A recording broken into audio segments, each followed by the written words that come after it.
अस्सलाम वालेकुम जी। ये शौकत ने ना, एक शौकत दे दोस्त ने मियाँ नईम साहब, उन्होंने ना इन्होंने शेर दिते सन तीन, एक या दो, एक ने कदा है शायद, मैनू तो लगता है भी जिहड़ा सागर सदीकी दा वो इहो जिहा लिखदे हुंदे ने। शाम से आँख में नमी सी है, आज फिर आपकी कमी सी है, कौन पथरा गया है आँखों में, बर्फ़ पलकों पे क्यों जमी सी है। तो मैनू ना जे होर काफ़ी लभ जाते ने तो मैं नमी लम्मी सारी गज़ल लिख देनी सी। नमी, कमी ते जमी ये तीन काफिए सन, तो मैनू होर कमी काफिया लभे तो मैं वो तीन शेर बना दिते ने। ये चलो तिन्ना शेरां दी गज़ल ही सही। अच्छा, वो मैं हुण तुहानूं सुणाउण लगा पंजाबी च इहदा तर्जमा। नाले नईम साहब, मियाँ नईम साहब, जे तुसीं सुणदे हो तो नाले वेखिआ जे तर्जमा चंगा होया या कोई कमी रह गई होई तो दस दिआ शौकत नूं।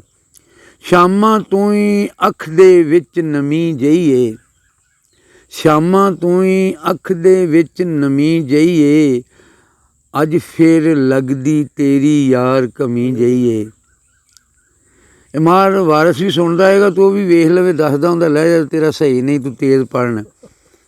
शामां तूं ही अख दे विच नमी जही ए, अज फिर लगदी तेरी यार कमी जही ए, खबरे केड़ा अख दे विच पथरा गया है, खबरे केड़ा अख दे विच पथरा गया है, पलकां उत्ते क्यों ए बर्फ जमी जही है, खबरे केड़ा अख दे विच पथरा गया है, पलकां उत्ते क्यों ए बर्फ जमी जही है।